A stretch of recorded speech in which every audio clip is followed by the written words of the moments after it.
There you go. We're live. Apparently. We're live. Hello. It's not. Wait, we're not live. We're not. It went live. It went live and then went off. Went off. Okay, can you try going live? It's not letting me go live. Can you try that? Yes. Good morning, everyone. Okay. It's 6 o'clock on the 13th of November, 2025. Good morning to the Kills Mighty Tribe. This is the Mighty Morning Meetup live. Today we have, I am sorry if I don't pronounce this correctly the way you pronounce it, because I already heard a couple of videos of yours today. Lachy? Yeah, pretty close. So it's Lachy. It's Lachy Oliver. A weird Okay. Australian name. It's spelt strange. All right. Lucky. Yeah. Lucky's a great name. That's an awesome name. So please put in the chat where you're watching from. I'm in Central Florida. Alia, it's in the same state I am today. Wow, that's amazing. And Dr. Kiltz will be here soon too. I'll be there tonight, late. All righty. And where are you coming from, Lachy? I'm from Queensland, Australia. So it's about 9 p.m. here, so a little bit later than you guys. But yeah, I'm from Queensland, Australia. Happy to be a part of what we're doing today. Thank you very much for being here. Put hashtag KMT for a t-shirt. A t-shirt. Okay. Yeah, I'm very boring these days. And if you have any questions for him, we're going to be talking to him in a second. Put the questions in the chat. QQQ. And why don't you start off? Do you have any other announcements, Alia? I want Norse Carnivore to tell me if he's at the Hilton downtown Tampa. Okay. He says he's in Tampa right now. But announcement. So tomorrow's Hack Your Health. That's amazing. Starting at 8 a.m. And then tomorrow night we're having our Kiltz Mighty Tribe dinner at Terra Gaucha, 7:30 to 9:30 p.m. And guess what? I'm still finalizing the contracts. You still have seconds to sign up to go to dinner. Hugo, that I interviewed last night, he's coming, by the way. So add him to the list. Okay. Yeah, all right. By me. He's my guest. Wonderful. I'm adding it right now. All righty. So whoever is coming to Hack Your Health, we'll see you tomorrow. And as soon as I finish here, I'm finishing packing up to drive over there. So, Lachy, why don't you start by telling us who you are, what you do, and how you got here? I was watching a couple of your videos this morning, and you're an ancestral coach, right? Yeah. And promote an animal diet with fruit, right? Yeah, for sure. So I got into ancestral and carnivore style eating a couple of years ago. Previously, I was a personal trainer and nutrition coach, so I did have a background in it, but I was eating a more so, I guess, a typical Western diet or a gym bro diet, lots of supplements, protein bars, chicken, rice, broccoli, all that kind of thing. And then I ran into some health issues. I always had, psoriasis, brain fog, ADHD, anxiety, all these other ongoing issues throughout my life. And eventually that kind of turned into Crohn's disease. So I ended up in hospital. One day I was just having pizza and I had this intense pain in my stomach. And then I went into hospital for it. Turned out to be Crohn's disease. I was thinking it might've been bowel cancer or something like that. I was being a bit silly as well. I had blood in my stool and I was kind of doing a typical male thing and not paying attention to it and just going, I'll be okay. Then, I ended up with, Crohn's disease. And from there, I did what a lot of people do, and they listen to their doctor and you try the medication. That wasn't working. So I went to a naturopath and then tried all the supplements, and I went paleo, and I tried all these different things to try and get it under control. And then from there, I kind of had enough. I was looking into the carnivore diet for a while. I thought it would have been a bit too restrictive for me, but I was in a lot of pain. I was pretty desperate. I didn't want to take medication. I've had a lot of people, in my family and friends that have gone down the path of medication, and I just didn't really want to do that long term. So I thought there had to be another way to solve the problem. And from there, I started a meat-based diet. And then that was the first time probably in a couple of months that I was eating food without pain or either having constipation, diarrhea, or blood in my stool. So it was pretty much instant feedback that meat was very easy for me to digest. So I just started eating lots of that, kept feeling better. And then I started playing around with some like fruits and fermented vegetables. But for the most part, my diet, is mainly red meat as the base for sure. So now since then, I kind of transitioned my coaching approach to that as well. A lot of my clients I wasn't necessarily telling them to eat this way, but they're kind of just copying what I was doing. And then they're coming back and saying like, my arthritis is better, my skin's looking better. So I thought like maybe there's something to this. And I kind of started doing my own research, looking into it and, suggesting it to some of my clients, giving it a try. And then the results were just so much better. I'd been coaching for probably 4 years by this point, doing more so calorie tracking and the protein bars, chicken, rice, broccoli style. And then, still eating foods with a lot of seed oils and that kind of thing in it. And the results were good, still losing fat, but I'm having so much more of an impact now since implementing an ancestral style. So it's been a blessing in disguise in the long run. At the time, obviously it doesn't feel like it, but now I can look back and, it's taught me so much about nutrition and it's given me so much more depth where I can help my clients on a much deeper level for sure. So chicken, rice, what was the sort of so I was pretty flexible with it. Diet? Gym bro diet for sure. So like Monday to Friday would be, chicken, rice, veg, or tuna, rice, vegetables. I ate that way for years and years. But then on the weekends, I'd be flexible. I'd have times where I might like binge eat or, I'd drink a lot of beer on the weekend. So I was pretty flexible on the weekends. And then midweek, I'd eat like chicken, rice, broccoli. Very rarely ate red meat, to be honest. Not that I was against it. I just was the typical gym bro, I guess, eating chicken all the time. And since making the change, everything's gotten better. My psoriasis, gut health, mental health, every area has improved for sure. And did I hear fruit in the diet that you're currently recommending?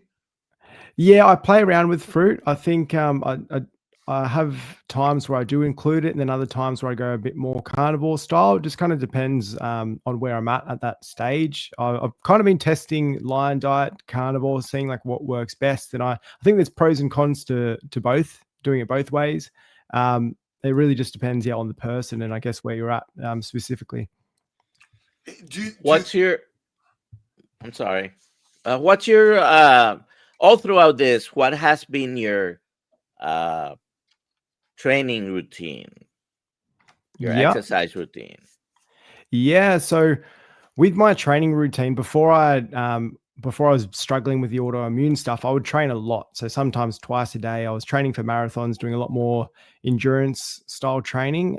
As I've been dealing with the disease, I've learned that kind of dialing it back a bit and allowing my body to heal and not putting so much stress on my body has been a lot better. So I do about 4 strength sessions a week, and I'll do 2 like zone 2 cardio sessions. Whereas before I was doing, twice a day training, intense, just really always trying to out train my diet. Whereas now it's a lot more simplified. I'm recovering and taking a bit more of a grounded and more sustainable approach to training now. And that's definitely sped up my healing for sure. Dr. Kelsey, we're going to say something. I forgot. Okay. How young are you?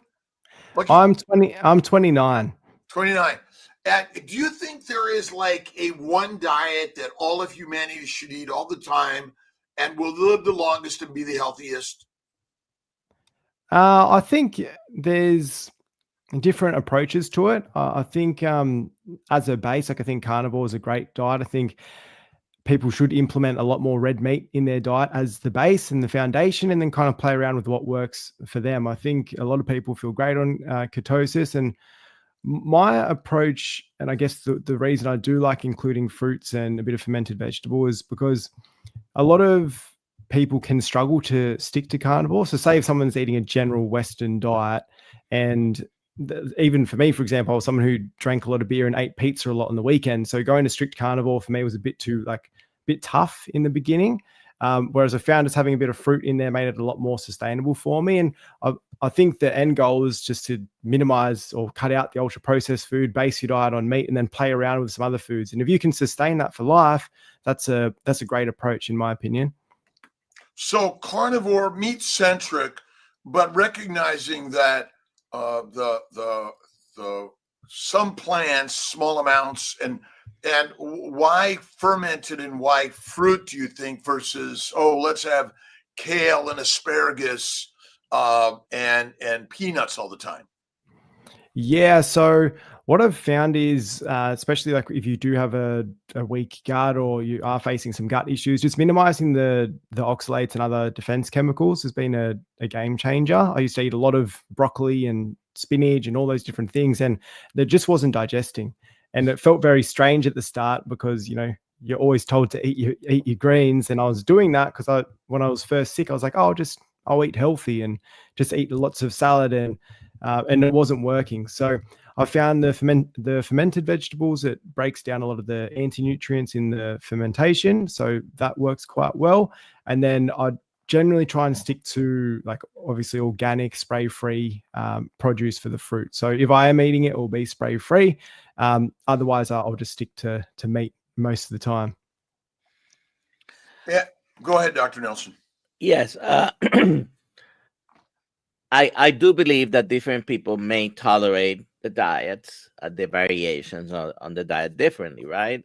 And so among the carnivore community that are trying to stick with just animal-based, no carbs from plants, and they are doing well.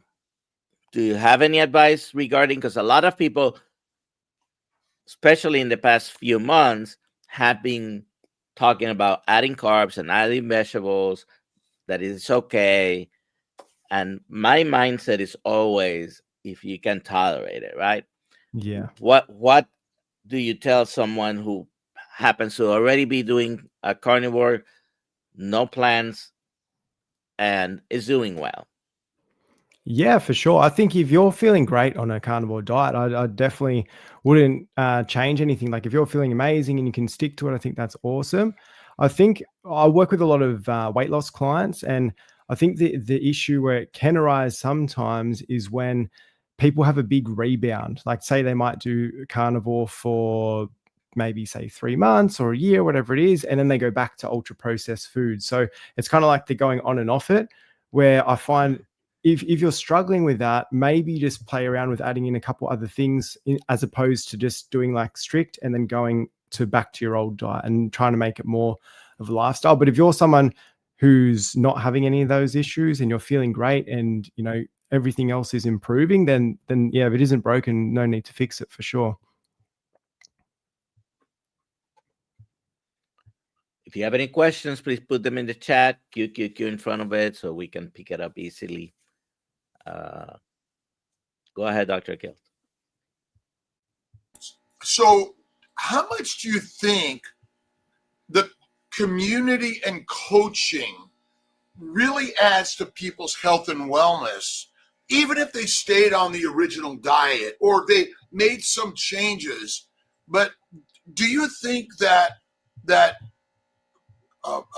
getting a coach, coming into community, maybe massively also helping our brothers and sisters heal?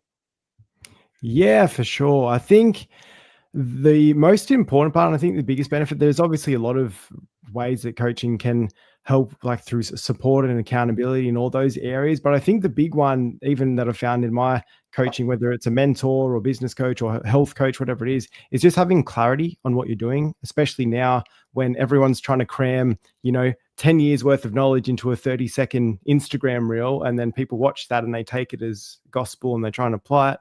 I think just having clarity around what you're doing is one of the biggest benefits of being in a community or a coach or having like some form of specialist working with you. I think that is, definitely such a hack, really, just having a clear path to follow and cutting out all of the noise. I would say mindset.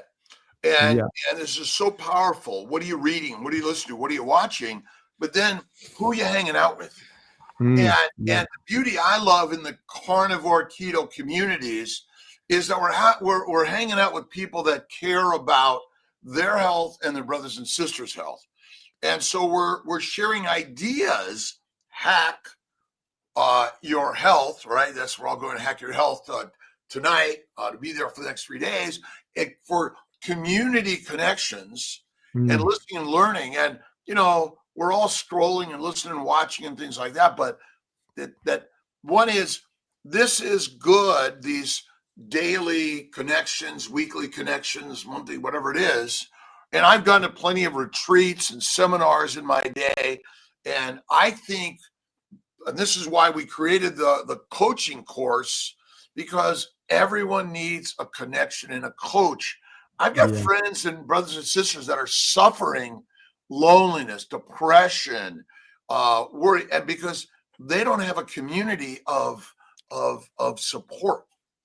Yeah, definitely. I think it's such a big one. I find as well when people are trying to make these changes, because it's kind of considered a little bit strange, I guess, for Western diets. And I have clients as well when they start, their family might not be supportive, or even their partner might not be supportive. So to have a community or be around other people that are on a similar path to you is incredibly helpful. Well, and when we say other people aren't supportive of us, but that's the same part that we didn't understand it either. And so we're often blaming other people for not taking care of us, when the truth is it's up to us to take care of ourselves. You got to put the oxygen on yourself first before you can help your brothers and sisters. So I think that's why, listen, be the example, listen and learn from each other. And I think that's kind of what Kilt's Mighty Tribe is about. And again, I'm a member of other gangs and tribes and courses, because I want to learn from each other. And that's what this community is about. What's the right answer? Yeah, definitely. I think like leading by example is the number one thing you can be doing.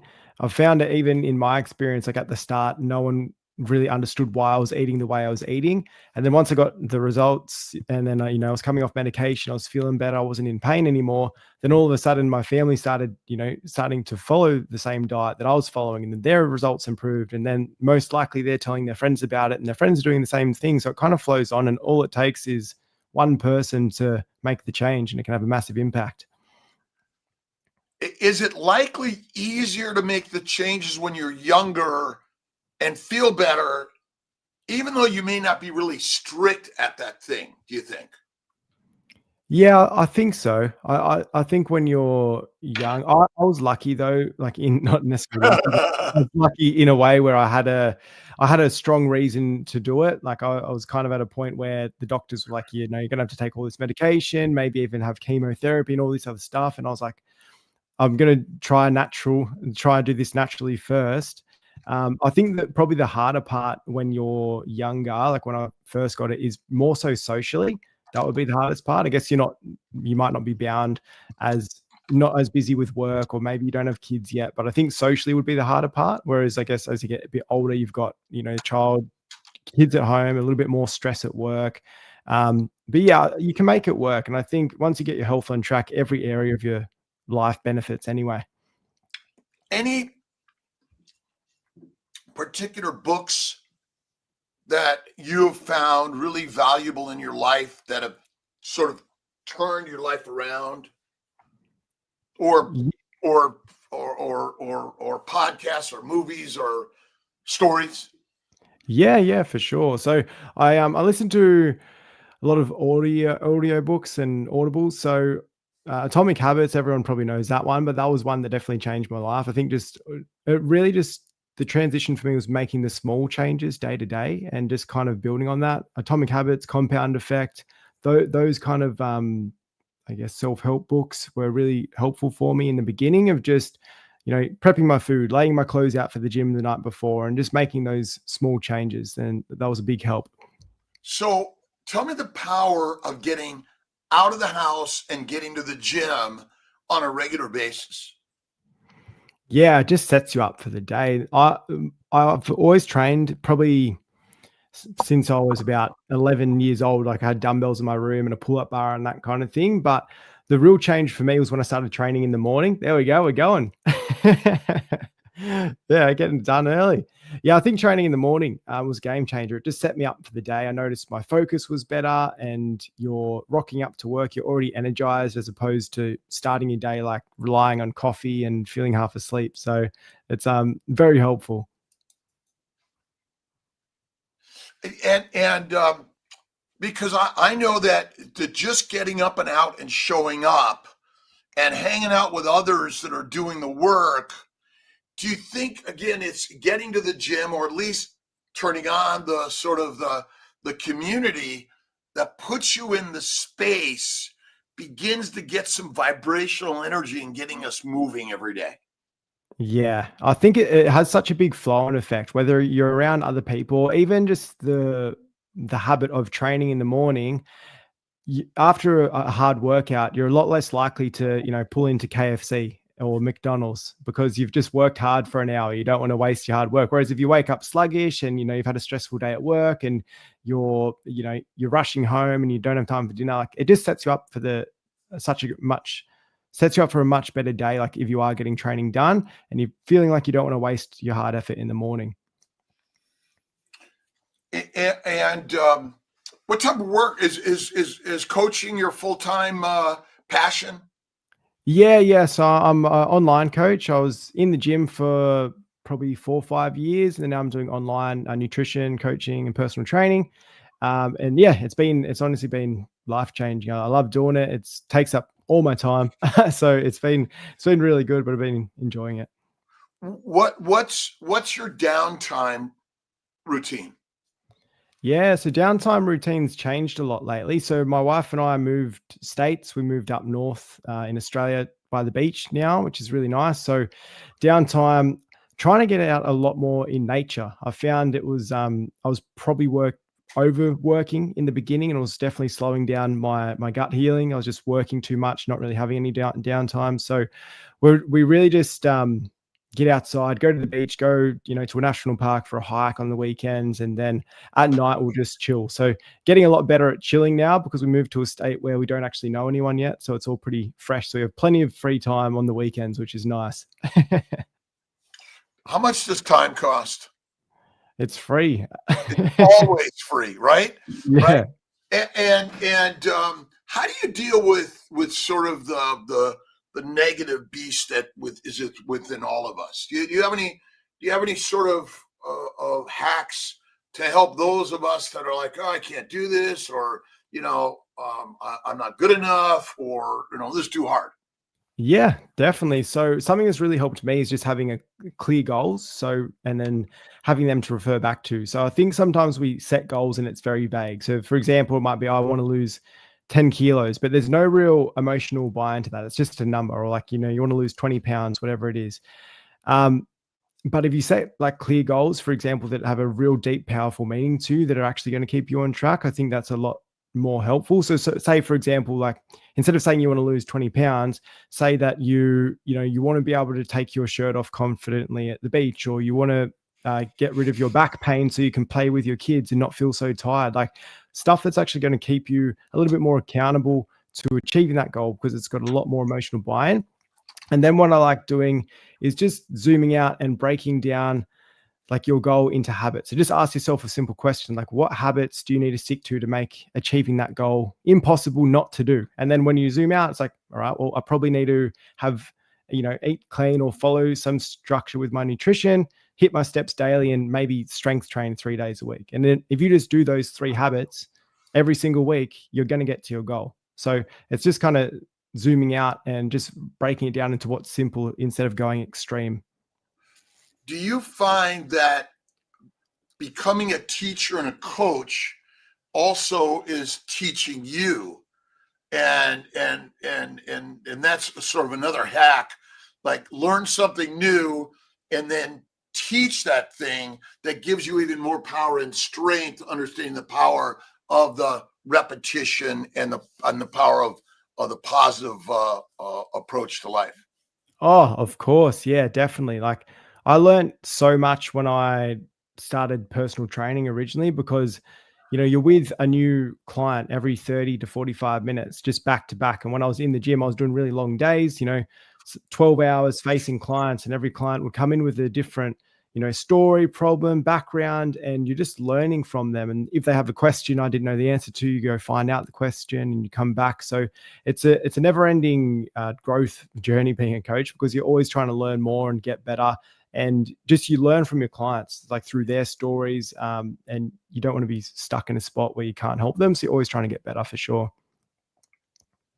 In our ancient existence, I heard something about primal or ancestral coaching. Is that? Yeah. So that's the structure I like to follow. Yeah. So yeah, what was our life like 50,000 years ago? Oh yeah, we just want to make sure that you succeed in life, and everyone's going to succeed, and you don't have to do anything, and everyone's already okay. So ultimately, are we warriors? And we've been trained to be warriors and think we can't do something, rather than recognizing we got to get up and out. Yeah. And we have to be the warriors of life and go out and fight the fight, not against things, but really it's the beast is within us. And somehow a physical activity is such an important part of life to build a better existence. Yeah, definitely. I think if you look back to those times, it was very different now. And we definitely weren't sitting on screens all day and hunched over and just kind of, watching Netflix at night. Like we all have it pretty good now. But for some reason, everyone thinks, it's pretty, it's pretty hard. But when you look at it, like there was always challenges for the entire existence of humanity. Like there's always been challenges, but just back then there was probably, there was people trying to steal your food, or whatever it was. Like you're having to go out hunting and you might be starving. Like the challenges were a lot more intense. There we go. Yeah, so this idea that ultimately we are hunters and we are warriors, and that's critical to our existence in some way, and we're sort of stress. Oh, life is too stressful. Yeah. So you have to reduce stress. What was like 50,000 years ago? It's a lot more stressful. A lot more stressful. I mean, we don't have to worry typically. Where's our food, right? Our homes and our clothing and those sort of basics. Like back then, you had to get up every day and fight the fight. Yeah, exactly. There was no air conditioning back then. Air conditioning, right? That's a very interesting. And in a box, the box we're all living in is really sort of been manipulated in a way that's harming us. Yeah, definitely. It's completely different times. And I think just with health, I like to simplify it as well, because I know a lot of people are very confused at the moment. I definitely was confused when I started going down this path. But if you just zoom out and just go back to what we're doing, getting outside, grounding regularly, eating mainly meat with a bit of, berries every now and then seasonally, but most of your diet's obviously going to be meat. If you just do those things, you're going to be healthy. Get out in the sun, ground, go for a walk, hit your steps, go for a run every now and then, lift some heavy stuff. Like that's it. And women are warriors also, by the way. Yeah. And definitely. And we're equal warriors out there. And I think that's an important thing for all of us to realize, that the warriors within each and every one of us. And do you have any spiritual practices, Lucky? I do a bit of breath work. I'm probably a bit slack with it. I do go through phases where I'm very consistent with it, but I find for me, my spiritual practice at the moment is every morning I just go for a barefoot walk on the beach, and that's kind of my downtime. So I'll go to the gym first, and then I'll go for a walk on the beach about probably for about an hour. So I'll get an hour of grounding in the sun, walking, and that's just my downtime. And I've only recently started allowing myself to have that time, and it's honestly been a really big part of my mental shift to not be so on the on 24/7, always working. I've kind of broken out of that mentality, and it's definitely served me well. Are we born to retire? I don't know. I don't think I feel like I don't want to. I wouldn't like to retire. I feel like if we just do nothing, then I don't really know. I feel like I'd go a bit crazy if I just had nothing on my plate. Like I don't just want to get to a point where I couldn't see myself playing golf all day. Let's just say that. So I go play golf with my brothers, and we got alligators on the course. It's a ton of fun, but we go there to commune and connect and have a conversation, and wherever you're going in all of that. There was a question here. Maybe there's some others, I'm sure, Ali and Dr. Nelson, but you want to hit this one, Alia? Yes, Sandy. After a pre-carnivore gallbladder attack, I cannot go over 35 grams of fat a day. How can I slowly introduce carnivore afterwards, and how soon after surgery? You have any thoughts on that, Lucky? I think, with fat intake, it's always just a bit more of a gradual approach, I find. What do you guys think? I agree. Gradual increase. But more raw fat and less rendered fat. Yep. Raw butter and the fat. Ultimately, think about it. You know, if we were hunting and gathering 50,000, 100,000 years ago, and we were waiting for the cook. Yeah. Nah. Do you guys do much raw meat, or you mainly do cooked? Nice. That's Kiltz's candy, which is raw beef. Yeah, nice. With lots of raw fat on it. And I cut and eat the fat, never cut it away.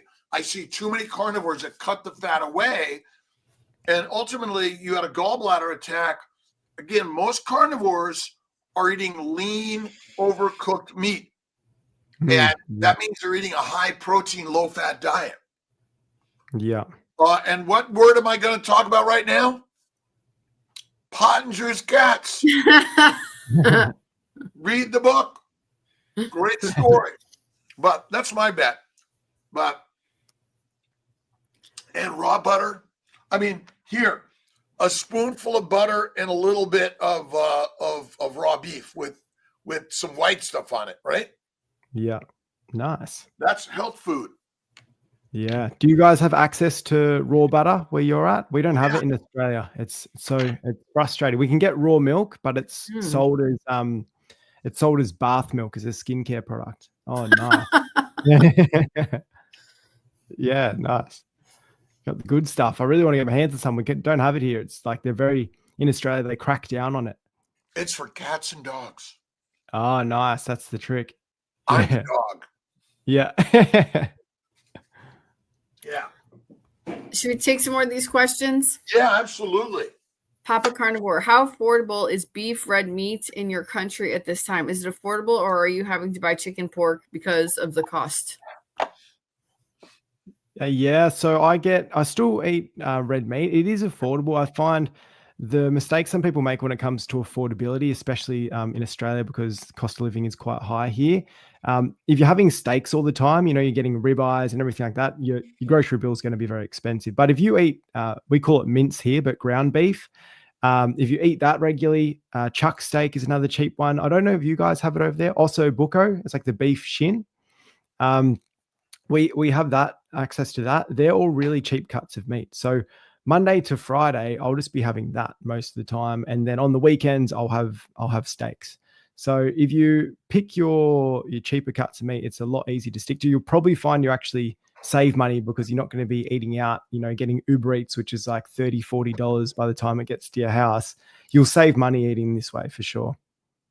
And get yourself a freezer and buy a bulk beef or chicken, fish, freeze it all. Yeah, exactly. And eggs, bacon, butter, some cheeses. You got to be careful on the cheeses, the milk products, the yogurts. For sure. Yeah.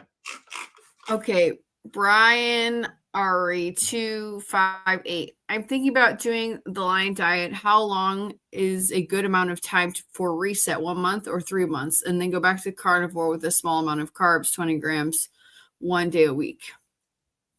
So the question is, how long to do Lion diet? Forever.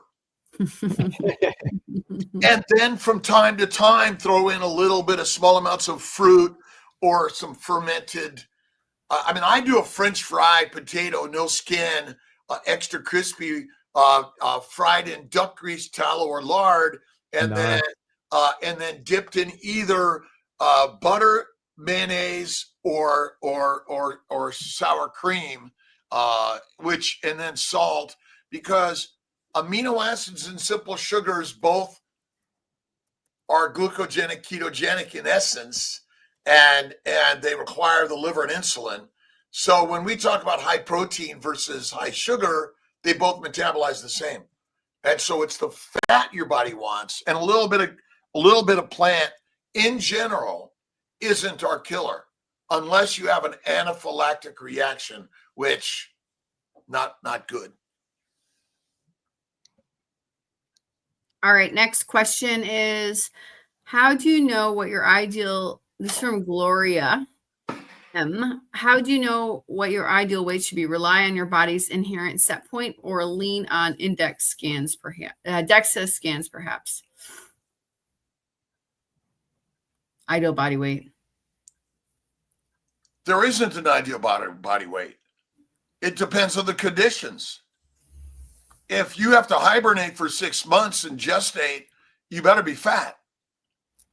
If you're going to go through a famine, a war, pestilence, disease, you better be fat. Dr. Nelson, have we determined the absolute ideal body weight? I don't know if there's such a thing, but what do you think, Lucky? Yeah, I think body weight, it's one of those funny ones, especially when people talk about the ideal BMI. Like, you can be muscular and you could be considered obese, like if you're going off body weight and BMI sometimes, even if you're in really good shape. So I think it really just depends on what you like, how lean you want to get, how you want to feel, like kind of if you want to be stronger, if you're more focused on like a physique, or you're just happy, you know, getting to a kind of healthier sort of range. I think it really just depends person to person. I don't think that there's an ideal number.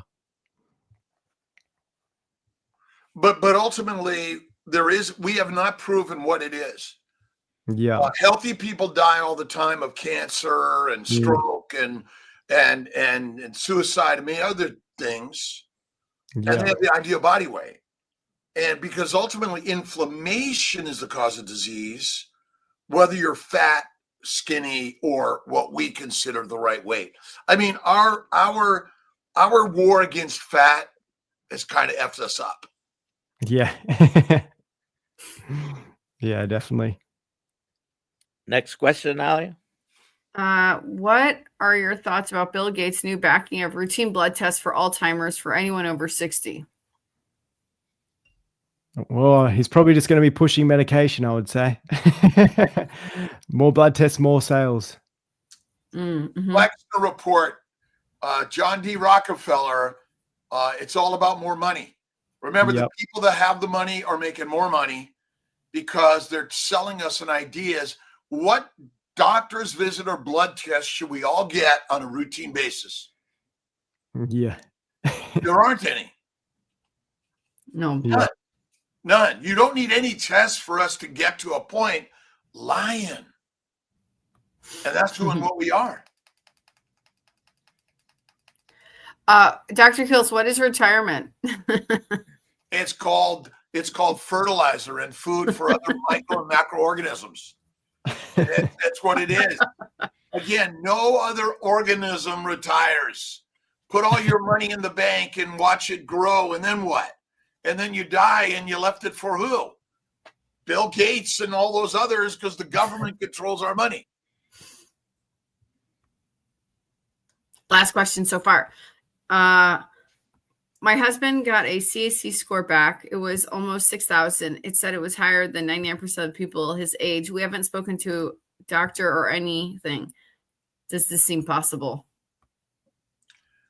You know, mine went from 6 something to 7 something to 8 something, and I'm 70 in March. And what does the test mean? Nobody knows that. Our good friend Cindy, you know, had a good testing, a good treadmill test, and then gets a heart attack a week later, right? And ultimately, what test can tell us, oh my God, in a week you're going to drop dead? Don't know it. Don't know it. And partly a lot of this testing, even for me, makes me go like, oh my God, right? And rather than, oh my, I'm okay, God. That was the last question. So I want to see if anyone else, if you have any questions, please put them in the chat. Well, Dr. Nelson, By the way, go ahead. I wanted you to comment on the CAC score, the cholesterol, and our ability to predict. I mean, what's the leading cause of death? Actually, the 100% cause of death is your heart does what? it stops. Stops. Yeah, you should follow up with that after that test with whoever ordered it or your primary provider. But what does the test mean? The test means there's a lot of calcified plaques in your coronary arteries. Okay. Now, if you want to find out more about it, your doctor will probably order some other stuff. Is it predictive of having a heart attack tomorrow or next week? Not exactly. I mean, all we can do is associate what is your risk compared to other people that may have had similar numbers, but we cannot make any absolute statements based on that. But yeah, it does mean specifically the finding that there is a lot of coronary artery disease, which is the number one cause of death in the world. It has been for a long time. But doctors have shipped people to the morgue and mistakenly called someone dead and turned out they really weren't. And so our ability in modern medicine to predict is really not that great, right? And let's see, George comments about the Rockefellers, but the sugar cartel was the first cartel in the world to control the masses because it's the number one addictive substance, and then tobacco and alcohol. Thank you, doctor. And ultimately, we are controlled by the addictive substances created by the microbes and the plants in cahoots to make you and I fertilizer in order to propagate the microbes and the plants. And ultimately, they're the cartel. This is an interesting comment from Bacon Runner. Feel like my health is doomed. I have a very hard time to stop losing weight on carnivore. At the same time, I feel great. Well, I don't know what weight you want to be, but again, eat more fat and stop running all the time. But what weight do you want to be? I would bet we don't even know what size we were, but our average BMI was 50,000 years ago. You know, that's the interesting part to this story, right? We don't know. But, you know, so Bacon Runner, what is she doing? What does that state she does a lot of? She runs. She runs. Okay, so the one way I learned how to drop a bunch of weight was to run. And the leanest I was is when I used to run 5 to 10 miles, 3 times a week. And ultimately, is that what we're built to do all the time?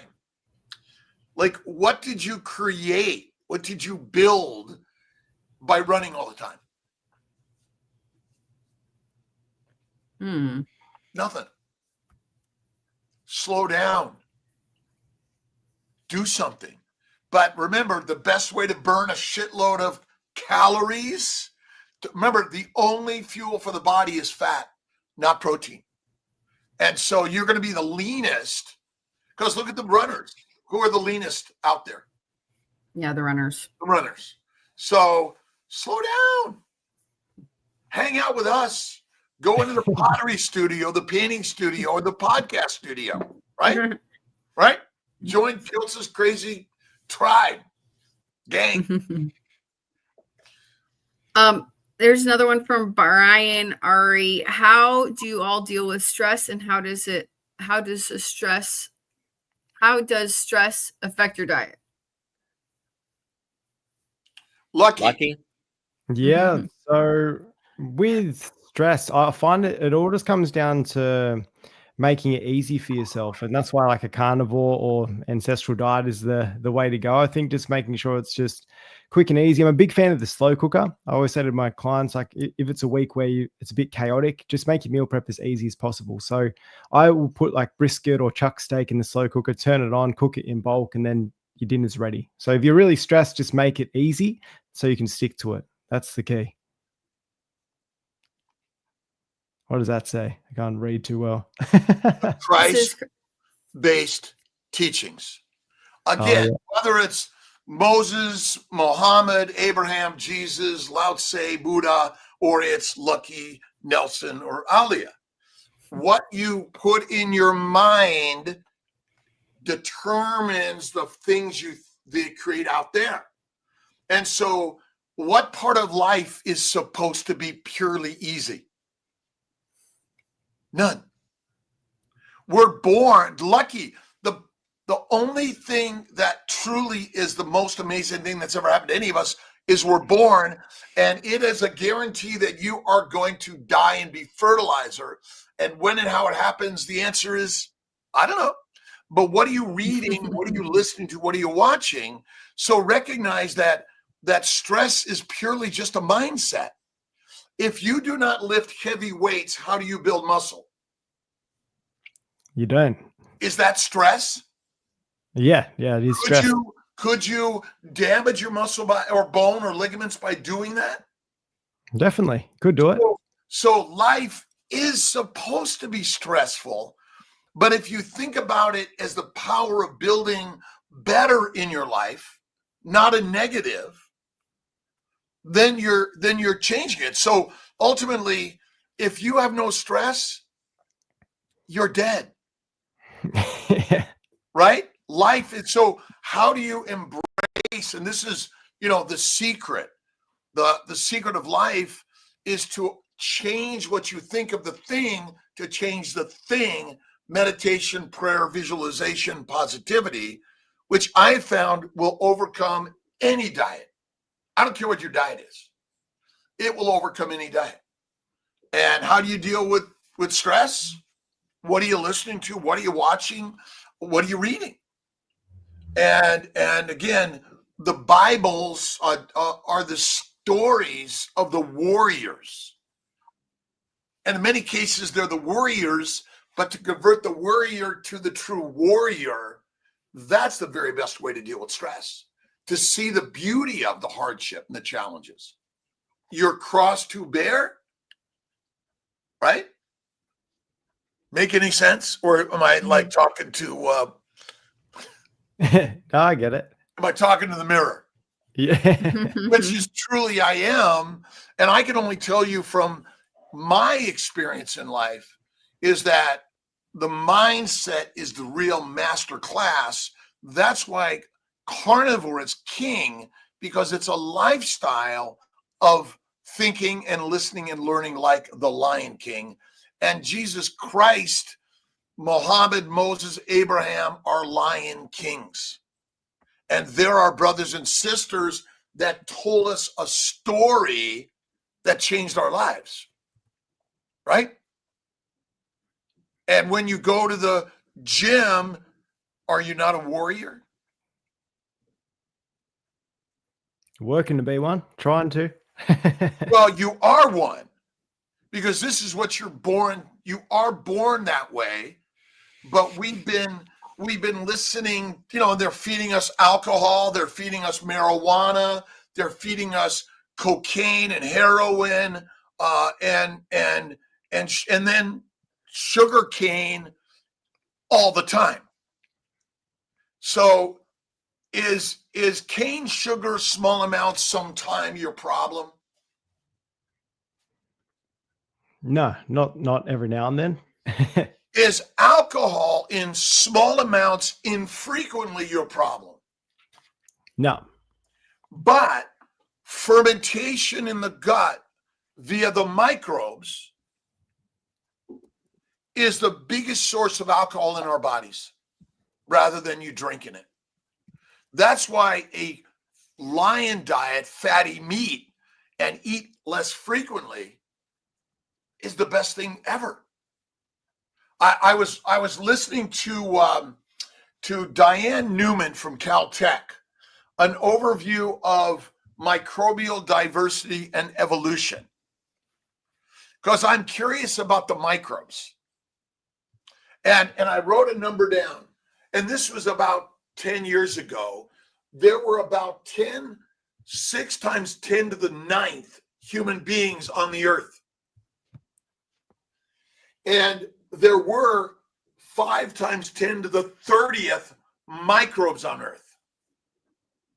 And, just do a 5 and then 30 zeros, or a 6 and 9 zeros. That's the difference in the number of humans versus microbes. And what do bacteria and yeast make when they ferment?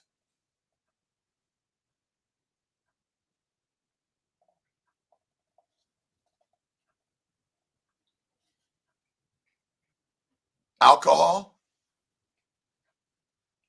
And so, do microbes ferment amino acids? Which come from what, Lucky? What was that one? Sorry. Amino acids come from Protein. Is a high protein diet a fermented diet? What was that? Sorry. A fermented diet? High protein diet a fermentation diet? Yeah. Gut fermentation makes alcohol. And so part of the problem is our brothers and sisters are suffering from alcohol intoxication. Yeah. And so, again, stress. Really, if you would let a stress-free life, you're smoking marijuana, drinking alcohol all the time. Yeah, I think stress can be a funny one. A lot of it's self-inflicted. I used to battle with it quite a bit, but at the same time, I was drinking beer on the weekend, staying up late, and my habits weren't great. So a lot of it can be tied down to habits more so than anything, for sure. Yeah, ultimately, everything is only made up in our mind. That's the whole point of the story, is every thought you think creates your environment. So stress is only created in the mind. There's nothing out there. If you understand the function of the human brain and how we take in the energy and we create a story, how many times does your wife have a different opinion about anything? So we infinitely have different opinions about the universe, although there are about 10 general ways of human thinking, maybe 5. And ultimately, it all comes down to the way the molecular reactions happen in the cells of the organism. And we're creators of the story. That's why stories and fantasies are so powerful to humanity. We're built in our stories and words, for sure. And alcohol is deadly for us, for sure. But coaching, what's your next adventure on your coaching journey, Lucky? So next adventure, next year, I'll be looking at getting certified for some blood work and also stool testing as well. So I'm just going to level up around that side of things. So I'm excited for that. But yeah, for now, I'm just focusing on doing what I'm doing, just keeping it nice and simple, sticking to an ancestral eating structure, focusing on fat loss, and then a little bit more on the gut health, inflammation side of things through diet, and just making it nice and simple for people to make realistic changes day to day. Occam's razor. It means the simple answer is always the one. Yeah. And you want to learn to minimize or eliminate and not moderate. Yeah. Minimize or eliminate. And again, eliminate the negative thinking. That's the first thing you want to do. I mean, how many of us feel, oh, life is unfair? Or oh, life is unfair. Of course it is. Yeah. It's easy to get stuck in that kind of mentality. Yeah. But this is where the diet matters, because does alcohol and the production of fermentation actually make your brain work better or worse? Yeah, I think nutrition is the first key. I think if you're struggling with stress or depression, anxiety, whatever it is, if you can get your nutrition sorted first, it's going to be a lot easier to deal with the rest. Eat butter. What does butter do to the microbes in the gut? It's just easy fuel for them. No, it is not. It suppresses their fermentation. Oh, yep. Butter, fat is not fermentable. Yeah. And so if you suppress the fermentation, what do you suppress the production of? Alcohol. Alcohol. What does alcohol do to your thinking brain? Not good stuff. And so again, we are between sugar, alcohol, marijuana, vaping, tobacco, and negative thinking. You're doomed. And when you get your thinking in alignment and you understand the power of eating fat, real raw fat is the actually healthiest thing to eat. Yeah. Undervalued, I find now. It's starting to make a comeback. I think a lot more people are getting around eating a higher fat diet, which is great, but it was definitely kind of demonized for the last however many years, probably 50, 60 years, do you think? Well, it's still demonized today. Remember, obesity is demonized. If you're fat, what do people think of you, and what do you think of you? Yeah, probably not feeling the best. Is that a good idea to be propagating that if you're fat, you're unhealthy and it's bad? It's not good. Because wherever you're at, you must think the beauty and power of positivity. Because if there's a famine, who survives? People with body fat. You better believe it. You better believe it. That's it. We have, I think, one more question. Yeah. All right. William Travers 28 probably has nothing to do with starting carnivore 2 months ago. I have just been diagnosed with AFib and 50% blockage. I want to continue carnivore. Thoughts? Well, the first thing is a 50% coronary blockage did not happen over the course of 2 months. Absolutely not. That took years, and it's still not a critical place, but we don't know about their circumstances or the age. But yeah, AFib can happen. It happens. It's a frequent thing. And I don't know that I would blame carnivore for that. Okay. And he wants to continue carnivore. I want to just say, find Brian Nowicki, who has had much improvement with AFib with the carnivore diet. He is called Wikivore on YouTube. And remember, just because you're a carnivore, even the full-on lion diet, you're going to die of something. And when and what it is, we don't know what it is. Certainly, I do believe, as Dr. Nelson says, is that years of a diet of high plant, low animal fat is a contributing factor. But why you and when and how, that's our mystery. We just don't know that answer. But I would say yes to carnivore, and I'd say yes to small amounts of fruit, ripe and fermented sometimes. To me, it's some French fries sometimes, but you choose it for sure. But I think this lifestyle is really powerful, important.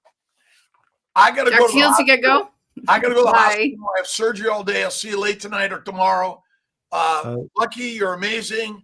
Thank you, everyone, for allowing Kilts to be here. Dr. Nelson, Alia, I got to run. See you later. I got to run. Yeah, we're going to finish up. We'll finish up. Yeah. Thanks, Ben. Nice to meet you here. Have a great day. Brother. Yeah. God bless. I'm just going to do, so if you noticed or not, my internet went out. And so we lost most of the entries into the giveaway. I don't know why that happened, but you don't lose them. They're there. They're just not counted on the new number, but don't worry about it. Oh, okay. That's good to know. Okay, so I'm going to hit the button. They're not stored on your computer. Okay, good. All right. There we go. And as people. Hey, Dr. Nelson, I'll give you a shirt at Hack Your Health. Hold on. Let me see. I have Carnivorous Dude in Instagram. Awesome. All right, Eddie, go ahead and email Alia. I'll just give him a shirt today or tomorrow. He'll be with us. Eddie, come and find me. All right. Yay, congratulations. Was there one more question, or did we cover them all? We covered them all. Okay. All right. Well, thank you, everyone. Thank you, Lucky, for being with us today. That was awesome. Where can people find you? And I have your so I'm on Instagram mainly. So Lachy Oliver, so LACHY Oliver and _ I'm just on Instagram. I do a little bit of stuff on YouTube, but mainly Instagram. Great. So awesome, guys. This is your YouTube channel. And it's basically your name with an underscore in between first and last name, right? Yep. Yeah, that's the one. Awesome. Yeah, perfect. And it's the same on Instagram. On Instagram, it'll be the underscore on the end. Yeah. And yeah. But yeah, thanks for having me, guys. I really appreciate it. Good to catch up, and yeah, I hope you all have a great day and keep living the carnivore life. Awesome. Thank you so much. Oh, all right. So one more last question that just popped up before end. Dr. Nelson, you are talking to a gentleman named Mauro Stara, who helps people to get in shape. There you go. Another fitness coach. However, you guys should come because he's not carnivore, but he has done carnivore. So I'm curious about this conversation. There you go. All righty. See you later today at 3 p.m. and at 5:30 p.m. In the Zoom call within the community. Okay? Exactly. Yeah. All right. Awesome. Thanks, guys. See ya. Bye.